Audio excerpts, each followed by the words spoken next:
Bienvenidos a Paul McCartney's All the Best. El día de hoy después de una larga pausa, ahí disculpa la ausencia, pues ya sabes, lo que son los podcasts los hago realmente cuando tengo la oportunidad, ya que no es una fuente de ingresos. Entonces, bueno, de momento estuve algo ocupado, hay que pagar la renta y todo lo demás, pero aquí estamos en este pequeño espacio que tengo de tiempo el día de hoy y pues voy a hacer lo posible por adelantarle una buena cantidad de números antes de volver a la carga. Y bueno, la vez pasada hablaba ya hace un buen rato de Come Together, y es el turno ahora de la primera de las grabaciones de Harrison en este majestuoso álbum llamado Abbey Road, y la canción es ni más ni menos que Something.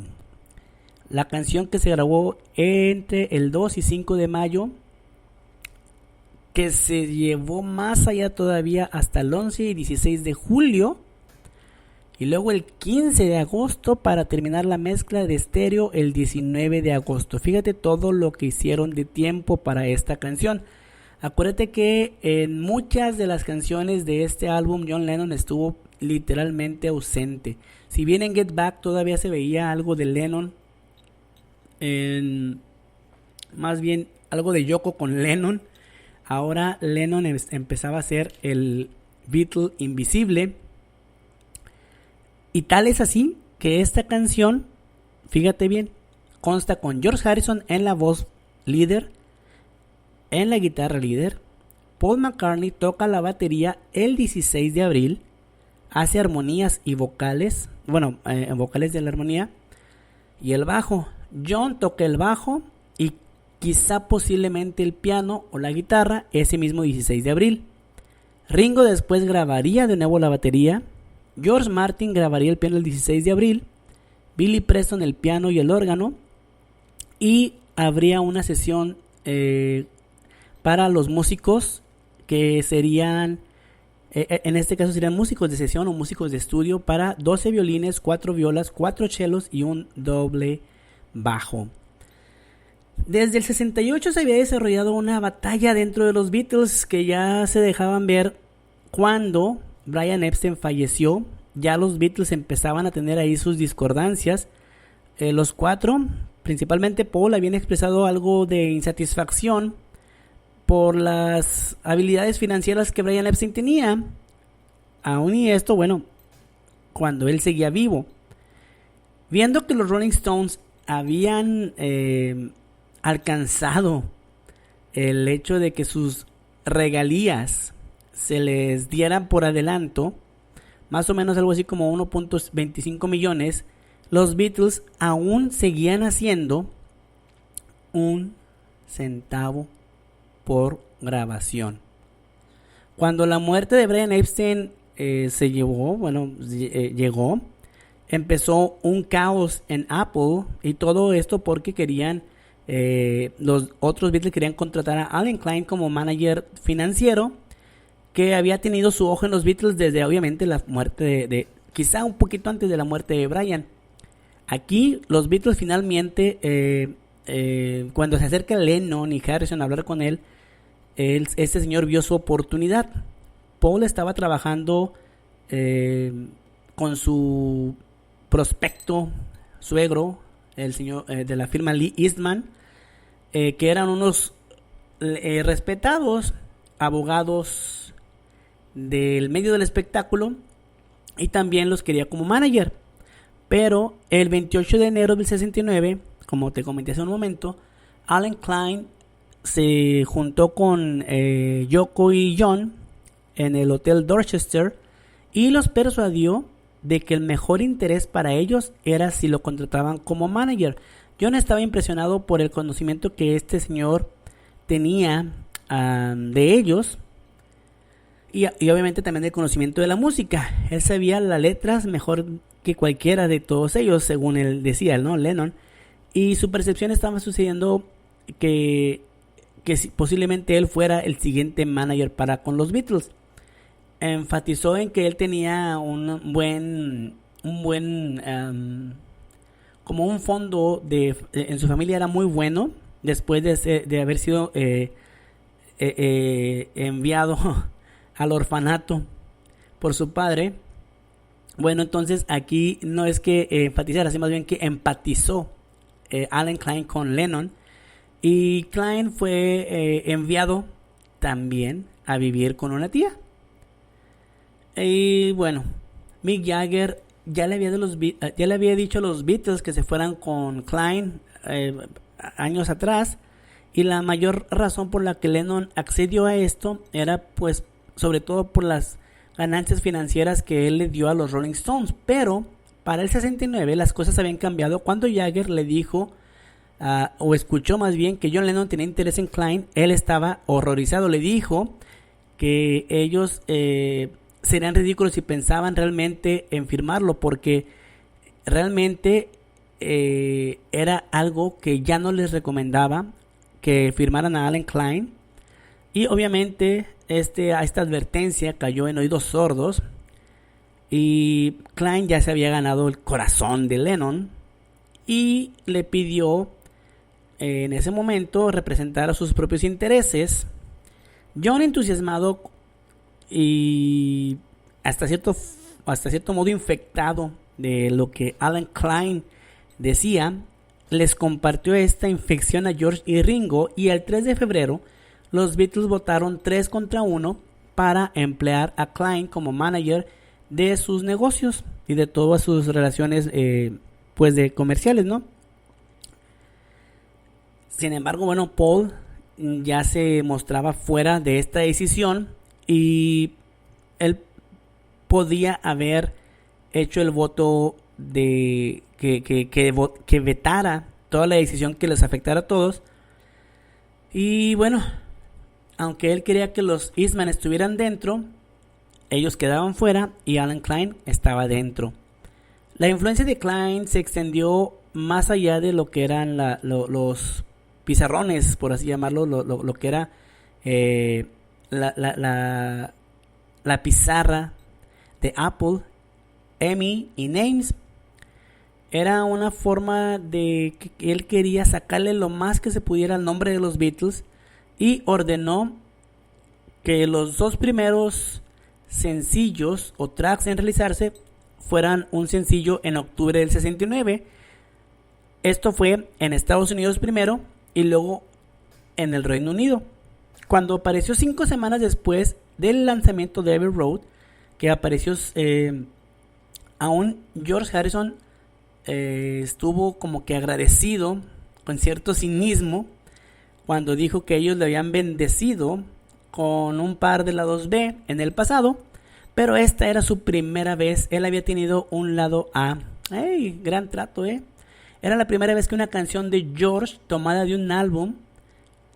Aquí también hay que aclarar esto: los Beatles nunca sacaban un sencillo con canciones dentro del álbum, pero en este caso fue el lado A, una canción de George, y también fue tomada del álbum. Por tal forma se realizó y llegó a número 1 en los Estados Unidos. El sencillo rompió esta cuenta consecutiva de números 1 del grupo que habían logrado con All You Need Is Love. Solamente alcanzó 4 semanas. En el 70, Shirley Bassey también tenía número 4 para su versión de Something. John aún estaba muy apasionadamente a la defensiva de este señor Alan Klein, y en la revista Rolling Stone en el 70, pero para el 74 él tenía su propio litigio con este señor, porque bueno, y esto bueno, él lo muestra en la canción de Steel and Glass, Tu amigo y el mío, ¿quién es? En el álbum Walls and Bridges. Bueno, pues lo que pasa es que esa persona, según en la canción, dice que cacaraqueó muchas mentiras y podía jalar las cuerdas de sus manos porque estaban atadas, y sus dientes estaban limpios y su mente estaba cortada, y dejabas un olor en todo el lugar como el acero y el vidrio. Es decir que en cierta forma el mismo John Lennon se ató de manos para poder demandar a Alan Klein.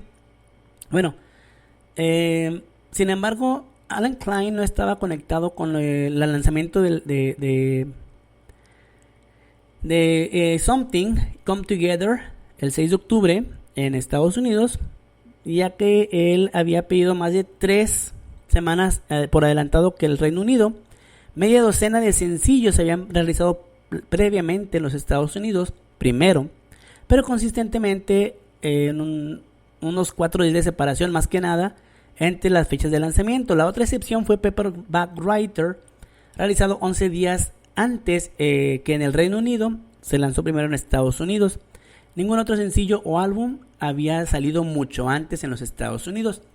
Quizá fuera una coincidencia que en esta línea por ambos lados de que un sencillo fuera en ese sentido lanzado de otras canciones. La inspiración para Something fue conscientemente conscientemente o quizá inconscientemente una canción de James Taylor llamada Something in the Way She Moves. Perdón, me dio un poco de hipo. George dijo que después había tenido una millar de canciones, millones de canciones quizá, pero no era una cosa especial, que era una cosa que él había solamente escrito y que sentía que estaba apta para estar en el álbum. Sin embargo, con esta pequeña idea de canción que él tenía con ese título, escribió la música y luego le acomodó las letras. El riff de guitarra llegó un poco después. George escribió la canción con acordes de 3 dedos en el piano, ya que él realmente no tocaba el piano. Y bueno, hay ciertos acordes que suenan mucho mejor para él en el piano, y luego los pasó a la guitarra y aunque sonaban muy padre en el piano, se daba cuenta que realmente era solamente el acorde de do. Entonces bueno, lo único que hizo era que cambió de do mayor a la mayor, y como se hubiera hecho algo distinto, por ejemplo en la relativa menor de la menor, bueno, pues esto fue, digámoslo así, una improvisación de George en el piano, lo que le llevó a construir esta canción de Something. Todo fue, no digamos al azar, pero sí inconscientemente. Él, con lo que le gustaba o con lo que tenía en sus ideas en la música, fue haciendo esta canción. Y también fue grabada originalmente el 25 de febrero junto con Old Brown Shoe, que había sido una de las canciones que el grupo había ensayado el verano anterior durante las sesiones del White Album, y apareció después también un poco en las cintas de los Beatles platicando, que el grupo había compilado consistentemente pedazos de canciones y luego la vuelven a incluir en algún tipo de tomas en Get Back.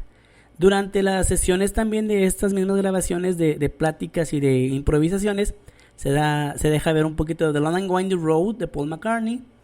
Y bueno, George Harrison ya no estaba tan emocionado al principio con la letra porque no le daba mucha idea, ¿no? Él no sabía qué escribir. Por ejemplo, decías algo en el camino, me atrae como una coliflor o algo así, ¿no? No encontraba la palabra realmente. Y el demo de febrero de Something estaba totalmente limpio. Es decir, no tenía nada más que la guitarra de George en la guitarra y el piano, y contenía una forma de verso libre que él cantaba a contramelodía, donde la música estaría después realizada, ¿no? La letra es algo así como que I love that woman of mine, amo a esta mujer mía, and I need her all the time, y la necesito todo el tiempo. You know I'm telling you, sabes, te lo estoy diciendo. That woman don't make me blue, esa mujer no me pone triste.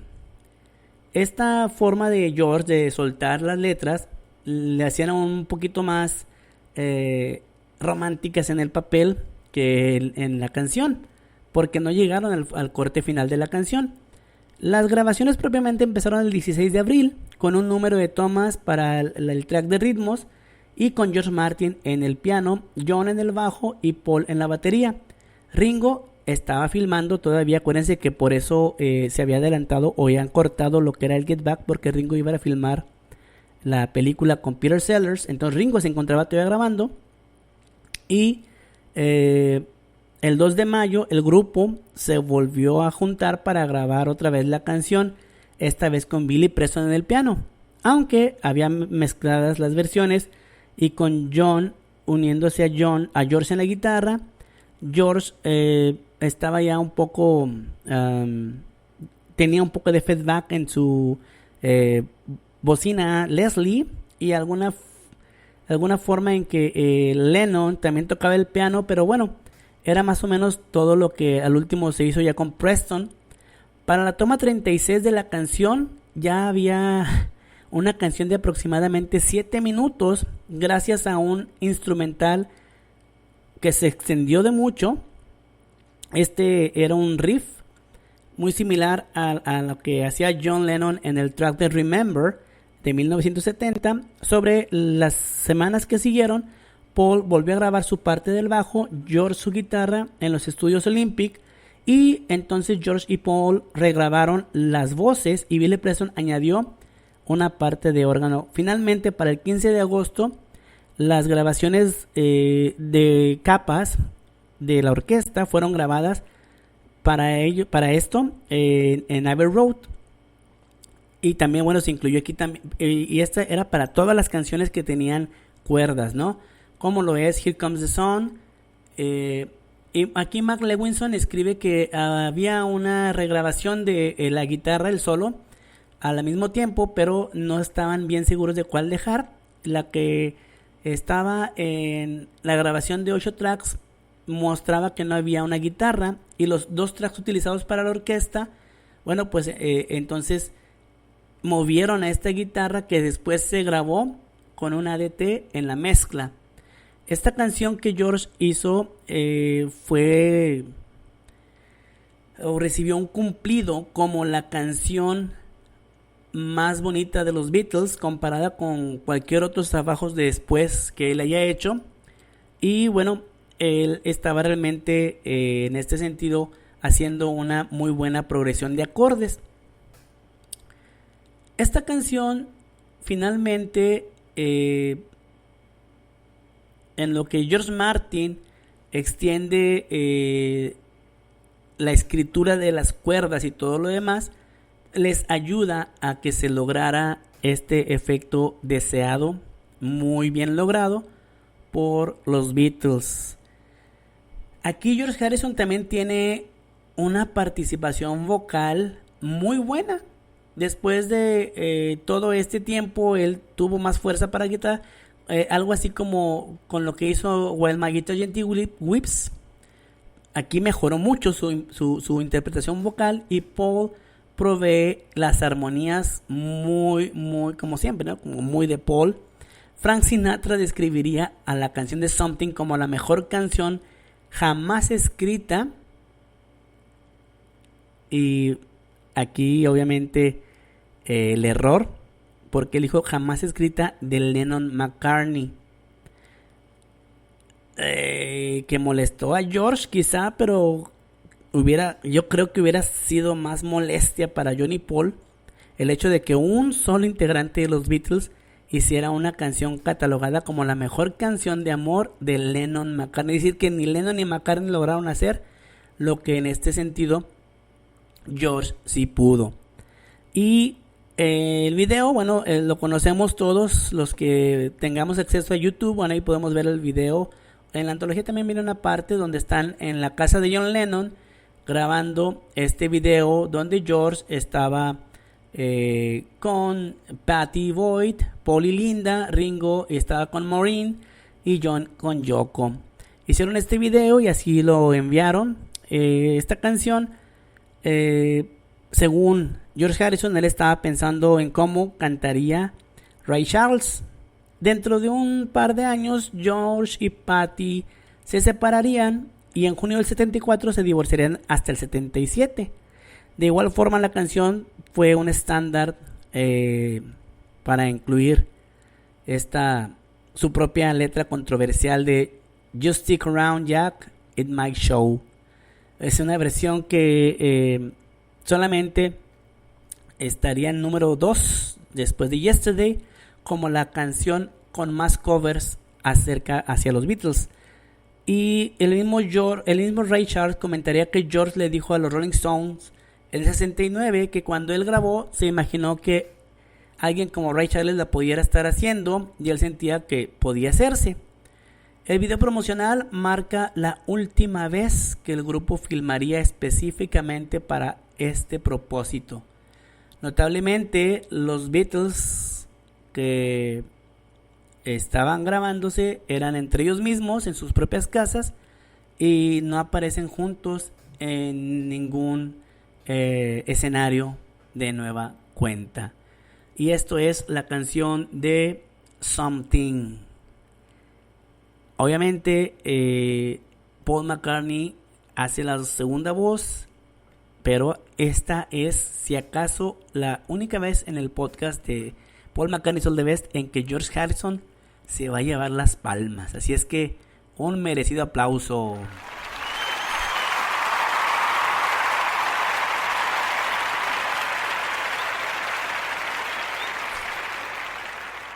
Hasta luego.